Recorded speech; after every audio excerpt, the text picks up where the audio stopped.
All of his co-workers were gone. What could it mean? Stanley decided to go to the meeting room. Perhaps he had simply missed a memo.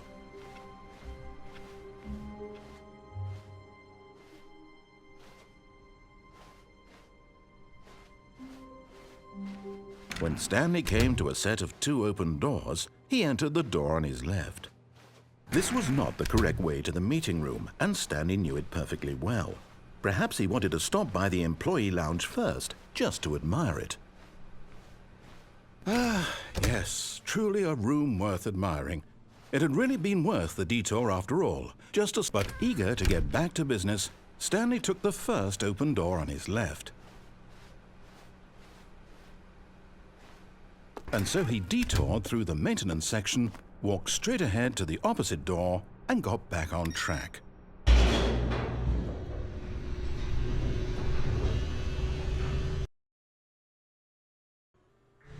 But Stanley didn't want to go back to the office. He wanted to wander about and get even further off track. So now in order to get back, he needed to go, from here it's, left. Oh, no, it's to the right, my mistake. No, not the right. Why would I have ever said it was to the right? What was I thinking? It's clearly... Oh dear, would you hold on for a minute, please? Now, let's see, we went down right, left, down, left, right... Yep, okay, yes. I've got it now. This story is absolutely, definitely this way.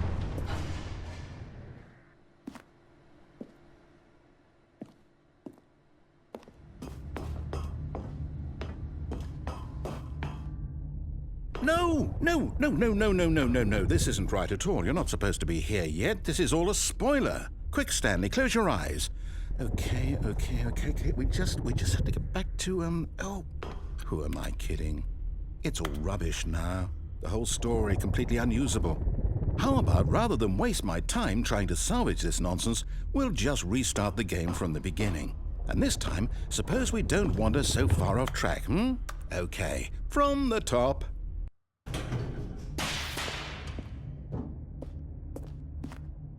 Stanley walked straight ahead through the large door that read Mind Control Facility.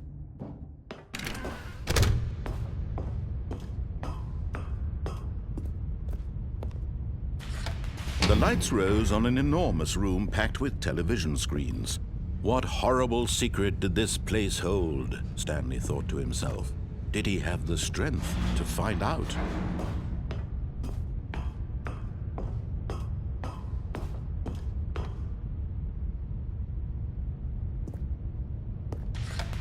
Now the monitors jumped to life, their true nature revealed.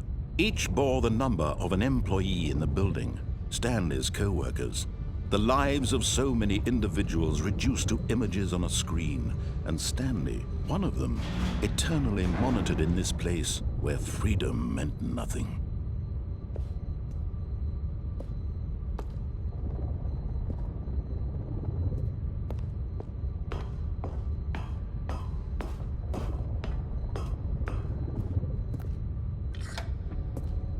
This mind control facility, it was too horrible to believe. It couldn't be true. Had Stanley really been under someone's control all this time? Was this the only reason he was happy with his boring job? That his emotions had been manipulated to accept it blindly? No, he refused to believe it. He couldn't accept it. His own life in someone else's control? Never! It was unthinkable. Wasn't it? Was it even possible? Had he truly spent his entire life utterly blind to the world? But here was the proof. The heart of the operation. Controls labeled with emotions. Happy, or sad, or content. Walking, eating, working. All of it monitored and commanded from this very place. And as the cold reality of his past began to sink in, Stanley decided that this machinery would never again exert its terrible power over another human life. For he would dismantle the controls once and for all.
And when at last he found the source of the room's power, he knew it was his duty, his obligation, to put an end to this horrible place and to everything it stood for.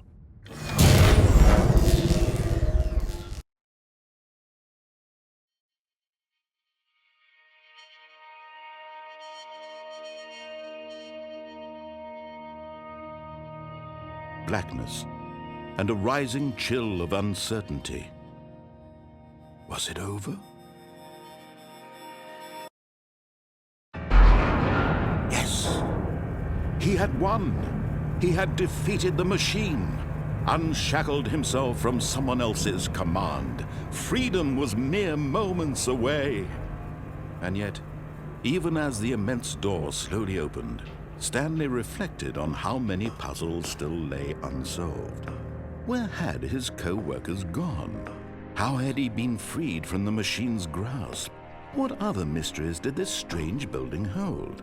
But as sunlight streamed into the chamber, he realized none of this mattered to him, for it was not knowledge or even power that he had been seeking, but happiness. Perhaps his goal had not been to understand, but to let go. No longer would anyone tell him where to go, what to do, or how to feel. Whatever life he lives, it will be his. And that was all he needed to know. It was perhaps the only thing worth knowing. Stanley stepped through the open door. Stanley felt the cool breeze upon his skin, the feeling of liberation, the immense possibility of the new path before him. This was exactly the way, right now, that things were meant to happen. And Stanley was happy.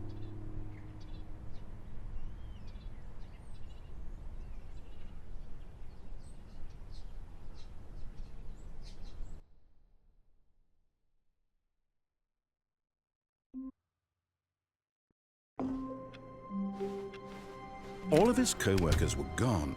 What could it mean? Stanley decided to go to the meeting room. Perhaps he had simply missed a memo.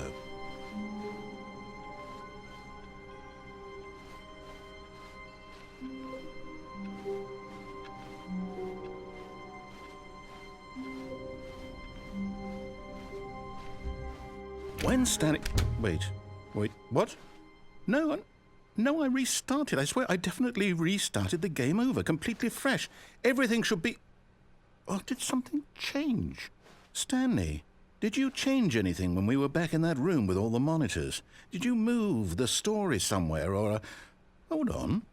Why am I asking you? I'm the one who wrote the story. It was right here just a minute ago. I know for sure that it's here somewhere. Okay, then. It's an adventure. Come, Stanley. Let's find the story.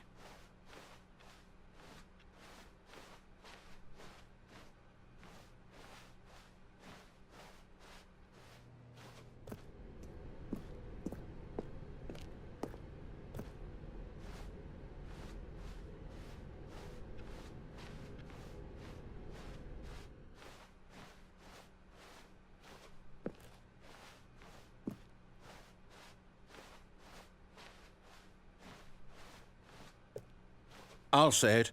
This is the worst adventure I've ever been on. I can promise you there definitely was a story here before.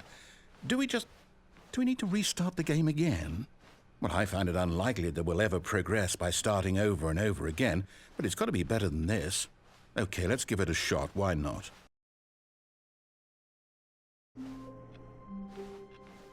All of his co-workers were gone. What could it mean? Stanley decided to go to the meeting room. Perhaps he had simply missed a memo.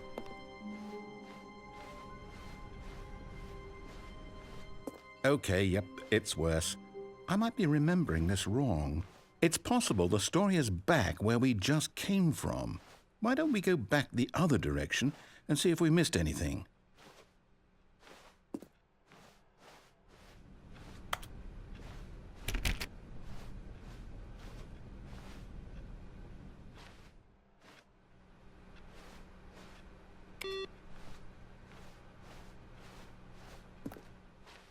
Aha! I knew we'd miss something. The story. Here it comes. No, wait, never mind. Not the story. Okay, let's head back the other way and retrace our steps.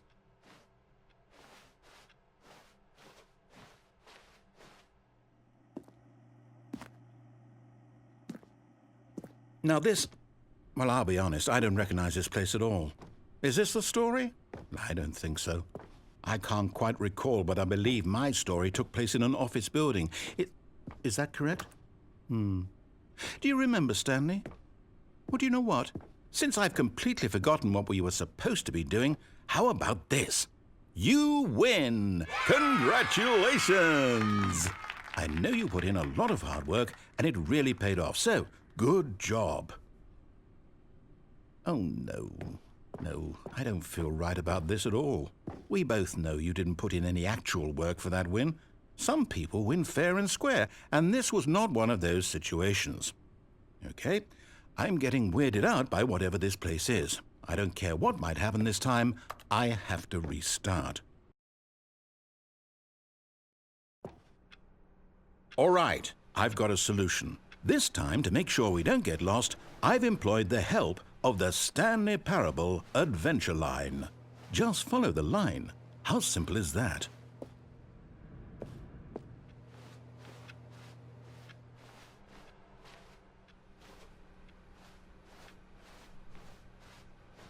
No, I'm down. We're leaving it up to the line from now on.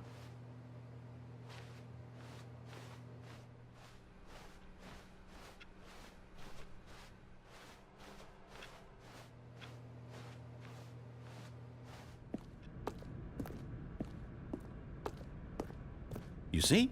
The line knows where the story is. It's over in this direction. Onward, Stanley, to destiny. Though, here's a thought. Wouldn't wherever we end up be our destination, even if there's no story there? Or to put it another way, is the story of no destination still a story? Simply by the act of moving forward, are we implying a journey such that a destination is inevitably conjured into being via the very manifestation of the nature of life itself? Okay, Stanley, I need to follow this train of thought for a minute. Just stick with me.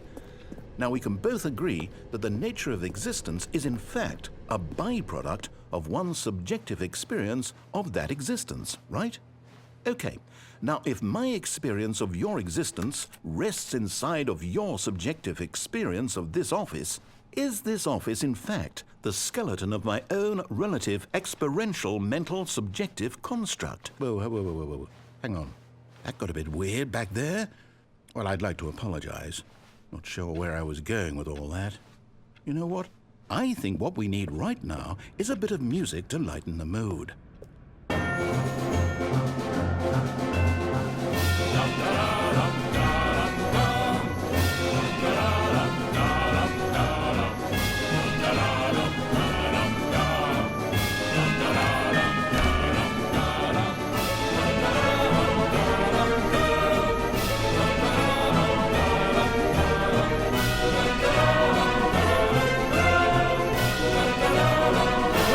Cut the music, go back and look at that fern. Stanley, this fern will be very important later in the story. Make sure you study it closely and remember it carefully. You won't want to miss anything.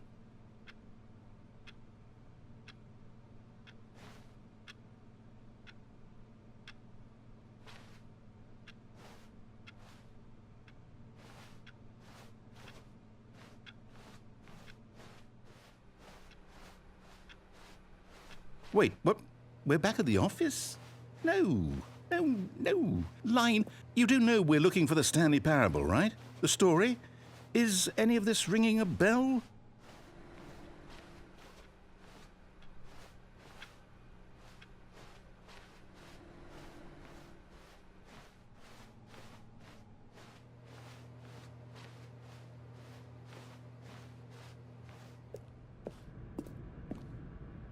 Oh, no.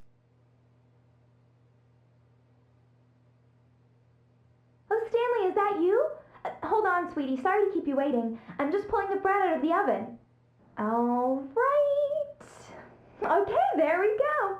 All right, now, I want you to come in and tell me all about your day. Gotcha. Oh, come on.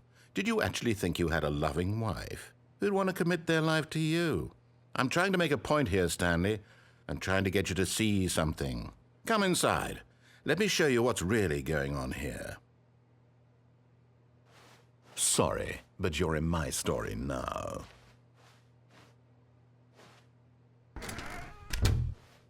This is a very sad story about the death of a man named Stanley.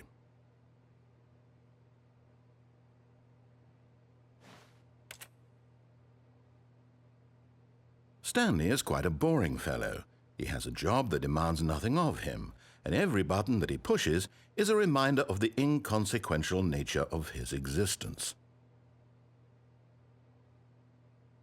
Look at him there, pushing buttons, doing exactly what he's told to do. Now he's pushing a button. Now he's eating lunch. Now he's going home. Now he's coming back to work. One might even feel sorry for him, except that he's chosen this life. But in his mind, he can go on fantastic adventures. From behind his desk, Stanley dreamed of wild expeditions into the unknown, fantastic discoveries of new lands. It was wonderful, and each day that he returned to work was a reminder that none of it would ever happen to him. And so he began to fantasize about his own job. First, he imagined that one day while at work, he stepped up from his desk to realize that all of his co-workers, his boss, everyone in the building had suddenly vanished off the face of the earth. The thought excited him terribly. So he went further. He imagined that he came to two open doors and that he could go through either. At last, choice. It barely even mattered what lay behind each door. The mere thought that his decisions would mean something was almost too wonderful to behold. As he wandered through this fantasy world, he began to fill it with many possible paths and destinations. Down one path lay an enormous round room with monitors and mind controls. And down another was a yellow line that weaved in many directions, and down another was a game with a baby. And he called it the Stanley Parable. It was such a wonderful fantasy, and so in his head he relived it again, and then again, and again, over and over, wishing beyond hope that it would never end, that he might always feel this free. Surely there's an answer down some new path, mustn't there be? Perhaps if he played just one more time. But there is no answer. How could there possibly be? In reality, all he's doing is pushing the same buttons he always has. Nothing has changed. The longer he spends here, the more invested he gets, the more he forgets which life is the real one. And I'm trying to tell him this, that in this world he can never be anything but an observer, that as long as he remains here, he's slowly killing himself. But he won't listen to me. He won't stop. Here, watch this. Stanley, the next time the screen asks you to push a button, do not do it.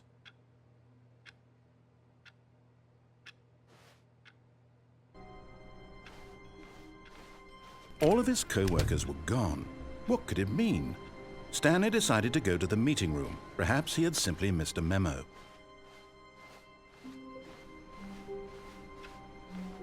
Maybe Stanley would never pick up the bucket.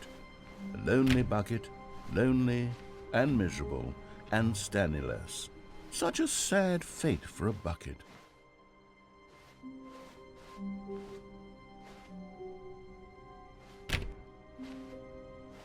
When Stanley came to a set of 2 open doors, he entered the door on his left.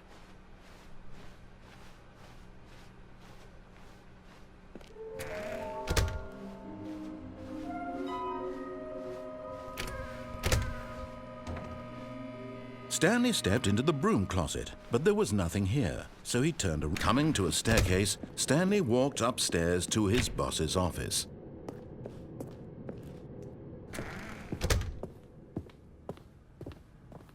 Stepping into his manager's office, Stanley was once again stunned to discover not an indication of any human life.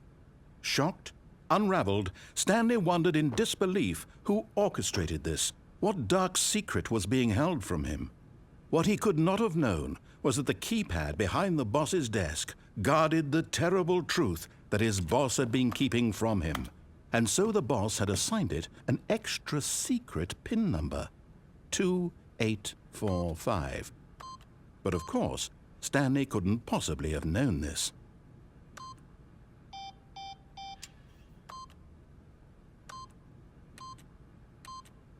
Yet incredibly, by simply pushing random buttons on the keypad, Stanley happened to input the correct code by sheer luck. Amazing. He stepped into the newly opened passageway.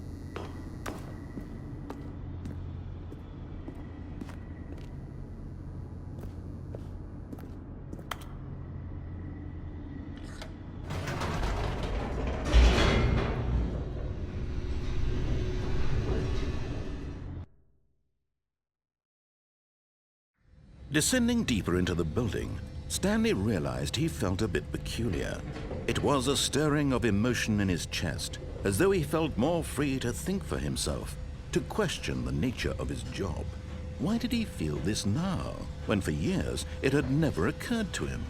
This question would not go unanswered for long. Stanley walked straight ahead through the large door that read Mind Control Facility. Although this passageway had the word escape written on it, the truth was that at the end of this hall, Stanley would meet his violent death. The door behind him was not shut. Stanley still had every opportunity to turn around and get back on track. At this point, Stanley was making a conscious, concerted effort to walk forward and willingly confront his death.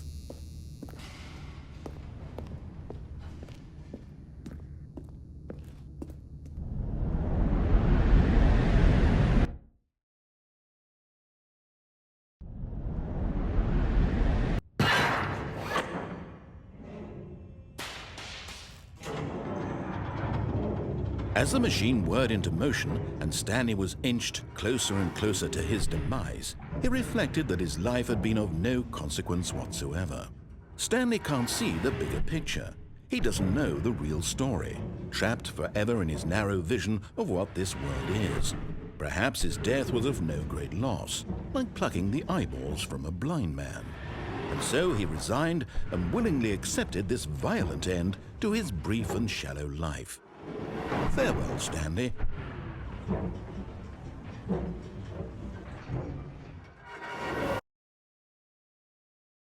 Farewell, Stanley, cried the narrator, as Stanley was led helplessly into the enormous metal jaws. In a single visceral instant, Stanley was obliterated as the machine crushed every bone in his body, killing him instantly.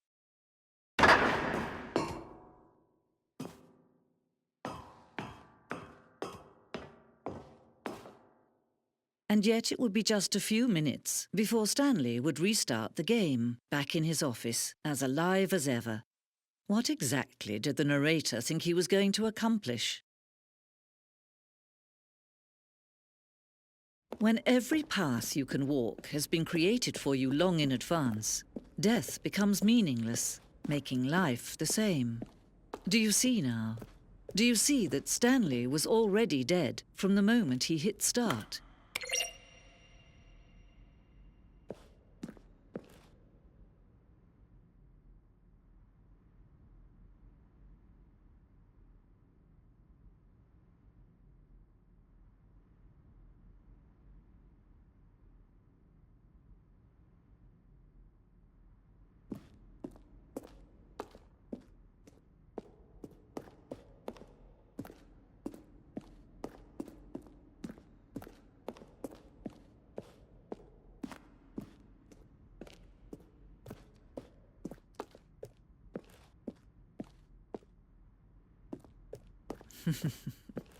Oh, look at these two. How they wish to destroy one another.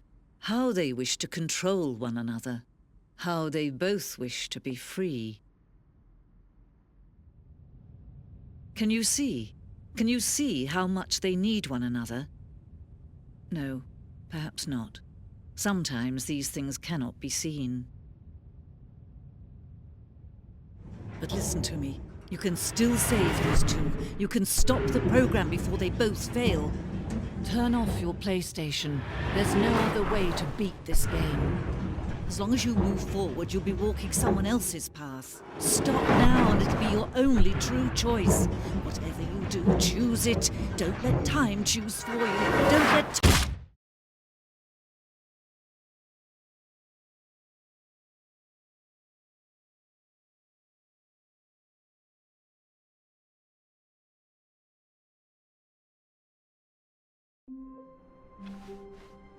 All of his co-workers were gone.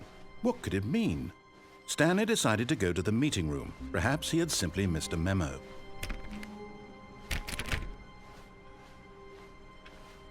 Stanley, pick up the bucket.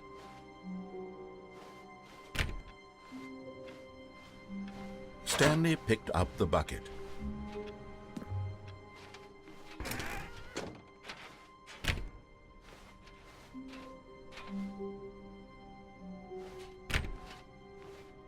Stanley clutched the bucket tightly to his chest and entered the door on his left.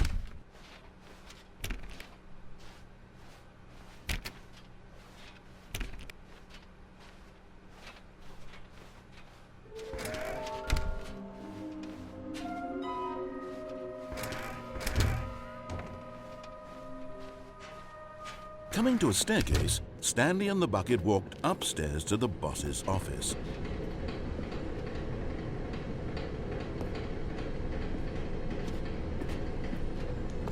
Another miniature Stanley figurine. This, there really must be a snappier name for these things. What about mini-stands? Stanley figs? What about Stanlerines? Yes, I think I like that. Another Stanlerine under your belt.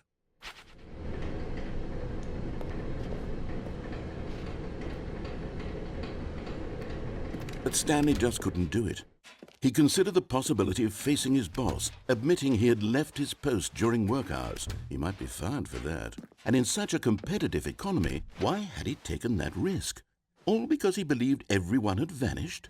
His boss would think he was crazy. And then something occurred to Stanley. Maybe, he thought to himself, maybe I am crazy. He looked down at the bucket in his arms. Am I crazy? He asked the bucket. The bucket returned his gaze, but said nothing at all. That's strange, Stanley thought. Usually the bucket is a source of guidance and wisdom for me in difficult times such as these. He held the bucket close, yet felt none of its familiar reassurance and comfort. And that's when Stanley realized, this isn't my bucket. It's just a normal, everyday bucket. Someone else's bucket, perhaps. How did I end up with someone else's bucket? This is all terribly wrong. Surely no good would come from this. Who knows what sorts of bizarre hallucinations Stanley might experience without the psychologically grounding presence of his bucket. And indeed, now he noticed that the rooms were repeating, which was, of course, very odd. And now he felt himself floating off the ground. Oh, gracious, he exclaimed. Without my bucket, I've gone truly mad. Where is it? I must find it. Far off in the distance now, he heard it, calling to him.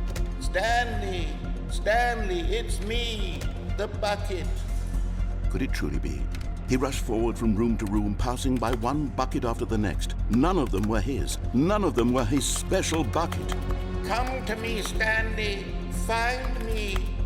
He had to find the bucket. He had to return to his old friend. It was the only way to truly restore his sanity. And then suddenly, he froze dead in his tracks. He knew where the voice of the bucket had been coming from. The real bucket was inside of him all along. It was incredibly painful. Stanley doubled over in agony and blacked out.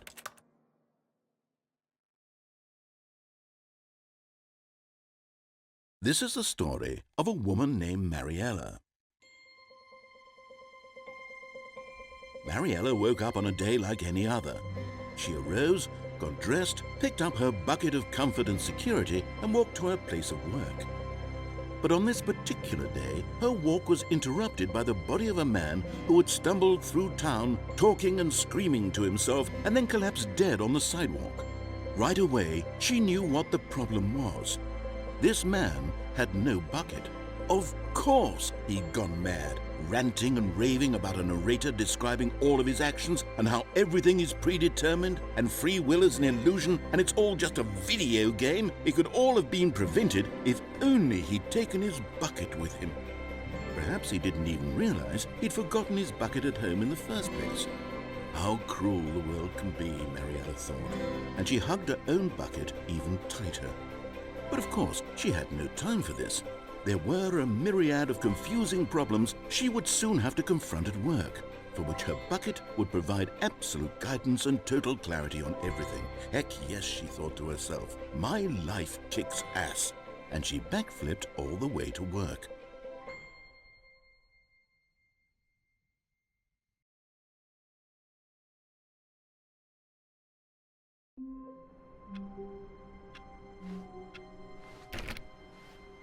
All of his co-workers were gone. What could it mean? Stanley decided to go to the meeting room. Perhaps he had simply missed a memo. Stanley lifted the bucket into his arms, and a wave of comfort rushed over him.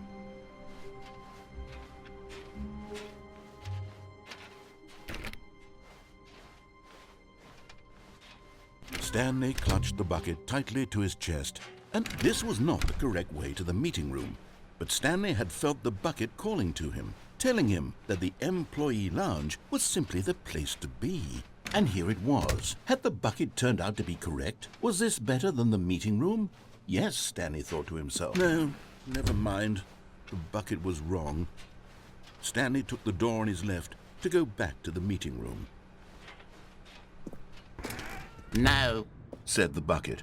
don't go to the meeting room. Go somewhere else. The cargo lift, yes. Go there. Go to the cargo lift. Good, Said the bucket. now ride the lift all the way to the top. There's something up there I need you to do. Stanley did not question why or how this bucket was speaking to him. It should have alarmed him, of course, because buckets can't talk. But Stanley chose not to think about this obvious fact. He was firmly convinced that the bucket had spoken to him, and he unthinkingly did whatever the bucket asked.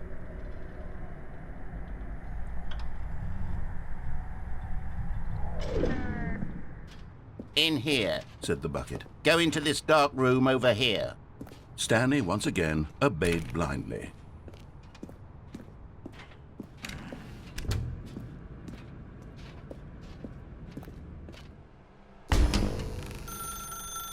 Now pick up the phone.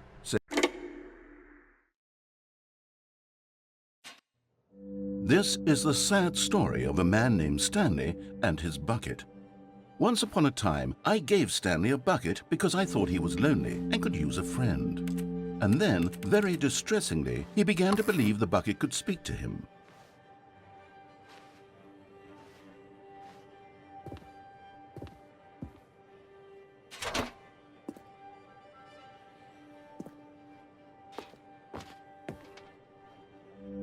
The Stanley Parable Reassurance Bucket was merely meant to provide the comforting glow of companionship. It doesn't literally talk and give you orders. Whatever Stanley is hearing the bucket say to him is just in his head.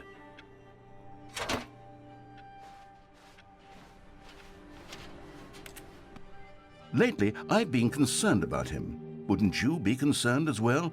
To see him delusional like this, obsessing over an inanimate metal object? I want to say something to him, but I don't know how I can convince him. I don't know if he'll listen to me.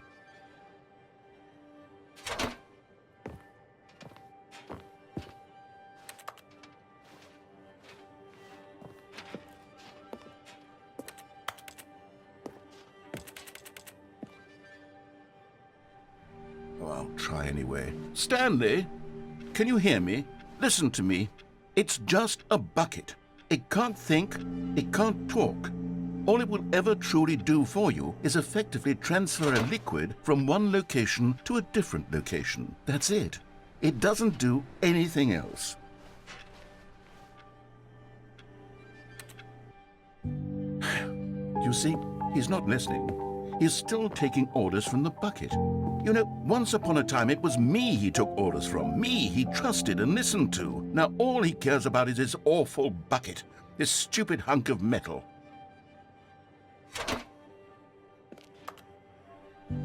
It's sad, but I suppose he doesn't need me anymore.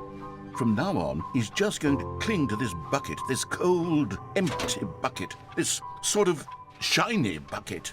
Well, I'll give it this. The bucket does have a nice shine to it. Yes, I suppose on closer inspection that it doesn't quite look like your average hardware store bucket. It's just a little more, what am I trying to say? Sturdier, more capable of transporting liquid. Like it would be better at moving an amount of water from one room to another.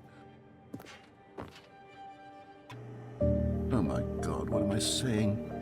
Better at carrying water from room to room. It's a bucket. It's literally just a bucket. Why do I feel some need to point out the ways in which it's so much more than just a regular bucket? Oh no, I'm having feelings for the bucket.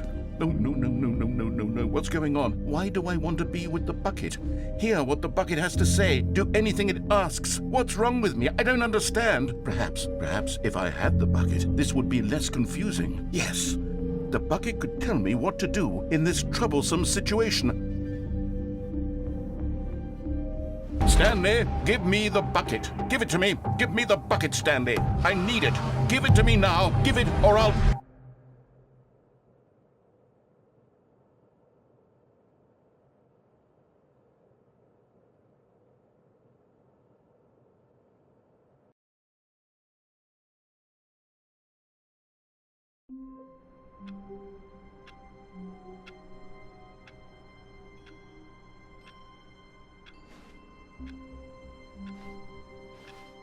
All of his co-workers were gone.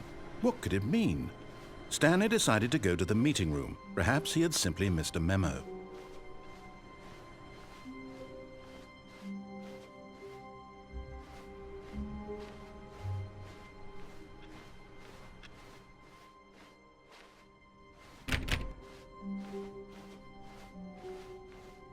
When Stanley came to a set of 2 open doors, he entered the door on his left.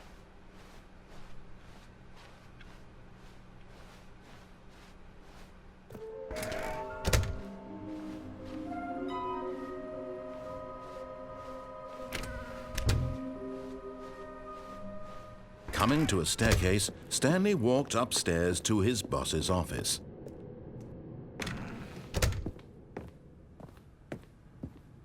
Stepping into his manager's office, Stanley was once again stunned to discover not an indication of any human life. What could it mean? Stanley was in such a rush to get through the story as quickly as possible, he didn't even have a single minute to just let the narrator talk. That kind of anxiety isn't healthy, so he relaxed for a few moments with some calming New Age music.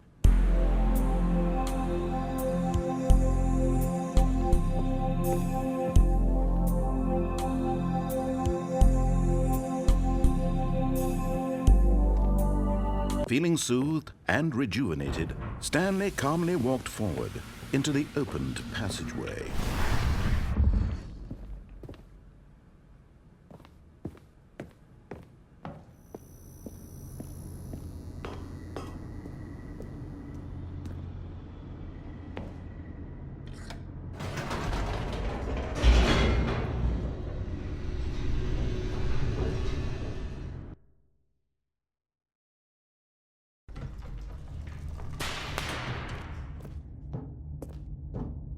Stanley walked straight ahead through the large door that read Mind Control Facility.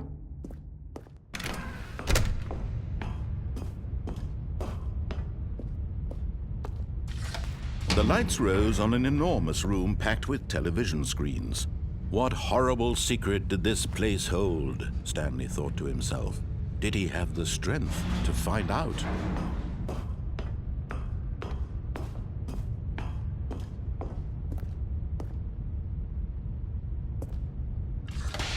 Now the monitors jumped to life, their true nature revealed. Each bore the number of an employee in the building, Stanley's co-workers. The lives of so many individuals reduced to images on a screen, and Stanley, one of them, eternally monitored in this place where freedom meant nothing.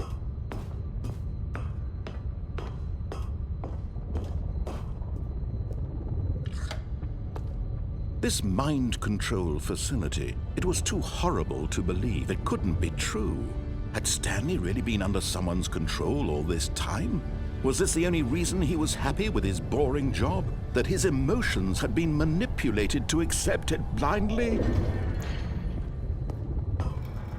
No, he refused to believe it. He couldn't accept it. His own life in someone else's control? Never! It was unthinkable, wasn't it? Was it even possible? Had he truly spent his entire life utterly blind to the world? But here was the proof, the heart of the operation. Controls labeled with emotions, happy or sad or content. Walking, eating, working, all of it monitored and commanded from this very place. And as the cold reality of his past began to sink in, Stanley decided that this machinery would never again exert its terrible power over another human life. For he would dismantle the controls once and for all.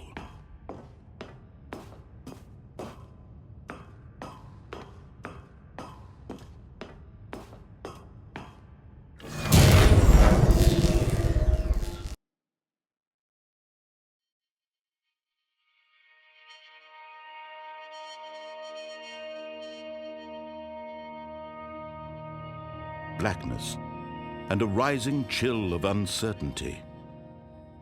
Was it over? Yes! He had won! He had defeated the machine, unshackled himself from someone else's command. Freedom was mere moments away.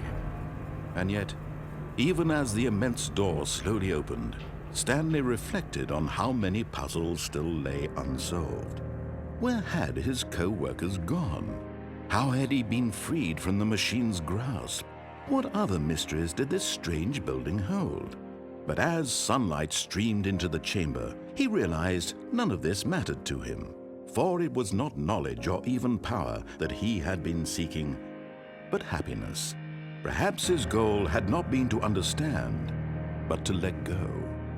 No longer would anyone tell him where to go, what to do, or how to feel. Whatever life he lives, it will be his. And that was all he needed to know. It was perhaps the only thing worth knowing. Stanley stepped through the open door. Stanley felt the cool breeze upon his skin, the feeling of liberation, the immense possibility of the new path before him. This was exactly the way, right now, that things were meant to happen. And Stanley was happy.